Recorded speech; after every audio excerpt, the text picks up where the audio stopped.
설 연휴를 앞두고 실시된 서울시장 적합도 여론조사 결과가 나왔습니다. 그런데 좀 여론조사 기관별로 좀 선두가 엎치락 뒤치락하는 모습을 보였거든요. 먼저 그래픽 한번 보시죠.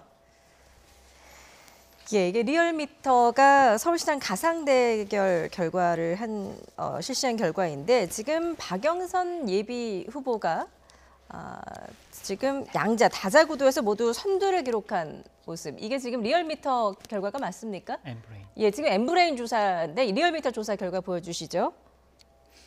예, 서울시장 예비 후보 가상 양자 대결 결과를 좀 보겠는데 일단 박영선 후보와 안철수 후보. 예, 그다음 그래픽 보여주시죠. 예, 그래픽 순서가 좀 저희가 좀 잘못 혼선이 있었던 것 같습니다. 박영선 후보와 안철수 후보의 가상 대결에서 지금 박영선 후보가 38.9% 그리고 안철수 후보가 36.3%로 좀 앞서고 있는 모습 보고 계시는데 어떻게 보십니까? 그 좀 전에 봤던 엠브레인 퍼블릭 조사에서는 좀 다른 결과가 나왔었거든요. 그 결과에서는 이제 안철수 예비 후보가 이제 박영선 후보를 좀 오차 범위 밖에서 이기는 모습으로 나타났는데 이렇게 좀 여론조사 기관별로 다른 조사에 대해서 어떻게 생각하십니까? 그렇죠. 뭐 모집단이 다르기 때문에 이제 보통 이제 우리가 여론조사가 튄다 이런 이야기를 하는데요. 예. 그렇게 할 때는 저희가 기본적으로 오랫동안 추적된 여론조사, 흐름이 있는 여론조사에 대해서 신뢰도가 높은 것이고 갑자기 이제 끼어든 여론조사에 대해서는 이렇게 신뢰도가 떨어진다고 이렇게 보기 때문에 저는 뭐 지속적으로 해온 회사가 제가 뭐 앞에 회사인 것 같은데 저 흐름이 기존의 흐름과 이렇게 유사하지 않는가 뭐 이런 생각이 들고요. 실제로 이런 것들은 이제 그 기본적인 테이블표라고 합니다. 예. 테이블표 기초 자료를 보면서 교차를 한번 해봐야 됩니다. 예를 들자면 20, 30대 응답자들의 학력의 문제, 소득의 문제 이런 것들에 따라 가지고 또 거주지의 또 아파트 평수의 문제 이런 것들까지 따라 가지고 이 상당히 차이가 같은 연령대라도 차이가 있기 때문에 예. 그런 것들까지 섬세히 좀 봐야지 이걸 정확하게 알 수 있지 않을까 막 이런 생각이 듭니다. 네. 예, 소장님께서는 어떻게 해석하세요? 이거는 전화 면접이냐 아니면은 100% ARS냐 이런 차이도 좀 있는 것 같고요. 그 여론조사 전문가들은 또 이런 얘기를 하더라고요. 그러니까 민주당 박영선 후보라는 거를 쓴 것과 그냥 박영선 후보를 쓴 것과 또 표 차이가 좀 상당히 편차가 있다라는 표현을 썼습니다. 흐름을 보면 리얼미터의 여론조사의 흐름은 좀 지금까지 나왔던 흐름하고는 좀 달라요. 예. 분명히 월요일 날 나왔던 조사랑도 좀 다르고 정권 견제론이 서울에서는 상당히 더 높은 곳으로 나오는데 민주당 후보가 더 앞선다. 이것은 다음 주에 한번 나오는 여론조사까지 좀 보고 흐름이 맞는지 틀리는지를 다시 한번 판단해 봐야 될 것 같습니다. 예, 저희가 이제 조금 전에 그래픽으로 전달해 드렸는데 약간 좀 혼선이 있었어요. 다시 한번 전달을 해 드리도록 하겠습니다. 지금 보시는 게 이제 엠브레인 퍼블릭 조사 기관의 뉴스원이 의뢰를 한 것인데 일단 그 박영선 후보와 안철수 후보 양자 대결에서 안철수 후보가 45.2%로 앞서가는 모습을 보이고 있고 그리고 이제 리얼미터 조사 결과 다시 한번 보여주시죠. 예, 박영선 후보와 안철수 후보의 가상 대결에서 이제 박영선 후보가 38.9% 그리고 그다음 이제 박영선 후보와 나경원 후보의 양자 대결 보실까요? 예, 여기에서도 박영선 후보가 39.7%, 나경원 후보가 34%, 그리고 이제 박영선 후보와 오세훈 후보의 가상 대결에서도 이제 박영선 후보가 크게 이기는 것으로 나타났습니다. 자, 뭐 지금 사실 여론조사라는 게 흐름이 중요하잖아요. 근데 앞으로 좀 이런 흐름들이 어떻게 계속 갈까요? 어떻게 보십니까? 저는 이제 최근에 김종인 비대위원장께서 안철수 대표를 조금 덜 어루만져 주신 것 같아요. 표현이 그렇지만은 안철수 대표가 올라가다 기세가 그 김종인 비대위원장께서 몇 번 이렇게 발언을 하시면서 예. 좀 꺾이는 기세였는데 다시 이제 이게 올라온 계기가 이 금태섭 전 의원과 마이너리그 단일화 안을 내면서 또다시 어쨌든 이제 게임의 방식을 만들어내면서 주목도를 높였기 때문에 그렇지 않나 예. 싶기도 하고 한편으로는 금방 말씀드린 것처럼 김종인 비대위원장께서 안철수 대표를 그냥 두다 보니까 또 이런 인지도가 높다 보니까 언제든지 올라갈 수 있는 이런 상황이 생기지 않았나 이런 생각이 듭니다. 그렇군요.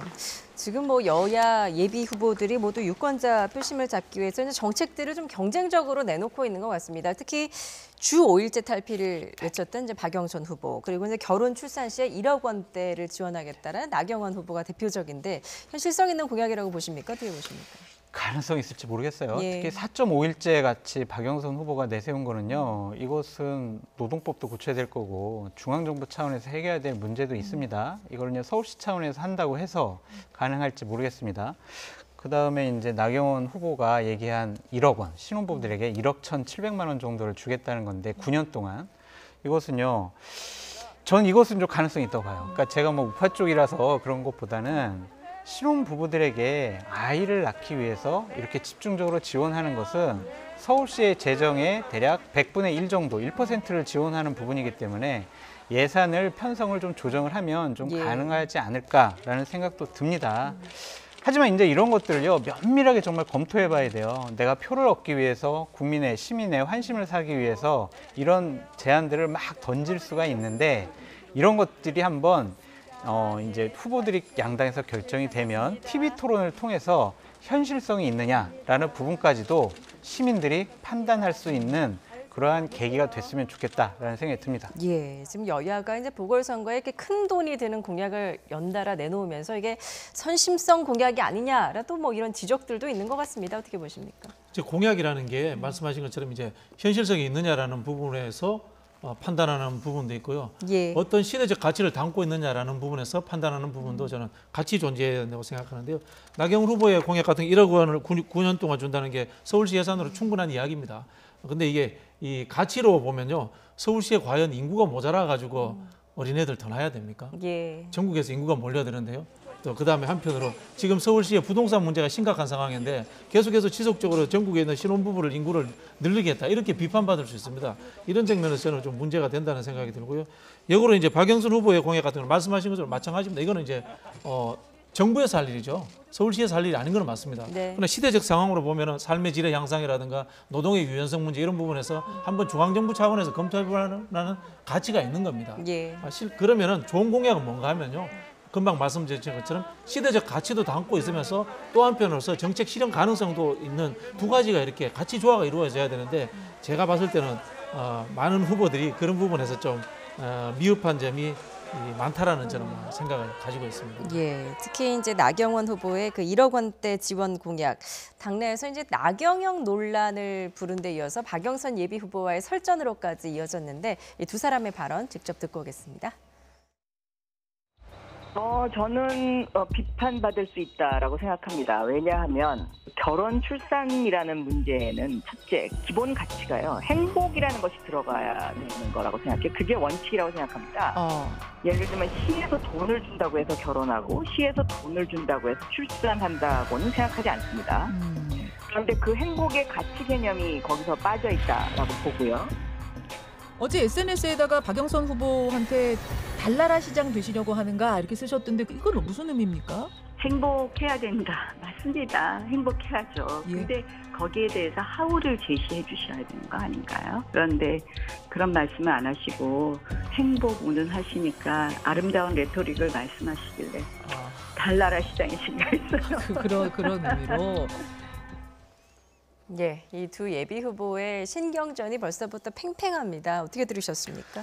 그러니까 정책 공약을 갖고 네. 치열한 논쟁하는 건 좋아요. 네. 근데 뭐 달나라 시장이라든지 나경영이라든지 이러한 자극적인 단어를 통해서 상대방에게 피해를 주겠다라는 거는요 안 좋은 것 같습니다. 공약을 갖고 싸우면은요 집중도가 높아집니다. 예. 시민들이 쳐다봐요. 저래 돈을 줄 거야? 그러면 과연 현실성이 있나? 지속 가능할까? 나도 해당이 되나? 저게 정말 현실성이 가능한가? 라는 생각을 끊임없이 할 거예요. 예. 그런 과정 중에서 서로 치열하게 토론하면서 더 좋은 방안을 마련할 수 있고요. 공약이 중요한 게 우리 아까 부대변인께서 잘 말씀해 주셨지만 저는 한 가지만 덧붙이면 지속 가능해야 돼요. 예. 그냥 1, 2년 하고 끝날 공약이면은요 안 하니만 못하기 때문입니다. 그렇기 때문에 1억 원을 준다고 해가지고 뭐 시에서 돈 준다고 출산할 거냐라고 비판하기보다는 나는 어떻게 하겠다라고 얘기하는 게 좋아요. 왜냐하면은요 정부에서 출산 장려금 주잖아요. 네. 그리고 각 시, 도 이런 곳에서도 경쟁적으로 지자체에서 출산을 높이기 위해서 상당히 많은 자금을 첫째는 얼마 주고 둘째는 얼마 주고 이렇게 장려금을 많이 줍니다. 예. 그런 차원에서 이걸 접근해야지 이것을 그냥 무조건 돈 준다고 애 낳지 않는다. 이런 식의 접근 방법은 옳지 못하다라고 말씀드려요. 알겠습니다. 또 우상호 후보 같은 경우에는 이제 SNS에 고 박원순 전 시장의 정책을 계승하겠다 이렇게 밝혔는데 당장 2차 가해다 이런 비판도 나오고 있고 정치적 무리수 아니냐라는 지적도 있습니다. 어떻게 보십니까? 글쎄 뭐 저런 말까지 2차 가해라고 하는 건 좀 과거에 개인전 친분 관계도 있을 수 있고 또 이제 돌아가신 망자와에 대한 또 위로의 차원이기 때문에 저기까지 2차 가해라고 하는 건 좀 그 비판이 뭐 어느 당에서 나왔는지 모르겠지만은 좀 과하다는 생각이 들고요. 예. 아마 이제 박원순 시장님의 지지 세력이 있다라는 생각에서의 좀 뭐 경선용 멘트가 아닌가. 저는 본선용 멘트는 아니고 경선용 멘트가 아닌가라고 이렇게 좀 생각이 듭니다. 네. 예, 소장님께서 어떻게 보세요? 저는 저런 말 하면 안 된다고 생각해요. 특히 박원순 시장이 어쨌든 불미스러운 사건으로 또 유명을 달리하셨고 그것 때문에 서울시장 선거가 다시 이루어지는 거 아니겠습니까? 그런데 여기에다가 그의 꿈을 발전시키는 일을 제가 하겠다? 이거는 피해자 입장에서는요 상당히 소름 끼치는 일일 거예요. 예. 이런 단어는 오해받을 거면 쓰지 않는 게 좋았다라는 생각이 들고 저는 우상호 후보의 이중성에 대해서 말씀드리고 싶어요. 제가 자꾸 과거에 이분들이 무슨 얘기를 했는지 말씀드리는 게 적절한지 모르겠지만 2018년도에 기본적으로 서울시장 후보들끼리 토론을 했을 때 우상호 후보가 박원순 시장에 대해서 뭐라고 얘기했냐면요. 박원순 시장은 민주당의 시장이 아니다. 박원순 시장의 시정은 높은 점수를 못 주겠다. 문고리 권력이 있다. 이런 식으로 하면서 박원순 시장을 엄청나게 공격을 했거든요. 그런데 갑자기 2년이 지나서 그의 꿈을 발전시키고 시장의 정책을 계승하겠다? 높은 점수를 주지 못하는 그 시정을 왜 계승합니까? 앞뒤가 안 맞는 말 아닙니까? 이런 부분에 대해서 너무 당원들 위주의 그러한 득표력을 위한 예. 꼼수가 아니냐라는 비판으로부터 자유로울 수가 없다라고 말씀드려요. 예, 당원들을 의식하기 때문에 말이 바뀌었다. 어떻게 예. 보세요? 참 정치가 그런 면이 있죠. 네. 그죠? 예, 뭐 한편으로 그 비판에 대해서는 제가 한번 동의하기도 하는데 박원순 시장에 대한 문제에 대해서는 저는 공간을 분리해야 된다고 생각합니다. 예. 역으로 예를 들자면 이런 겁니다.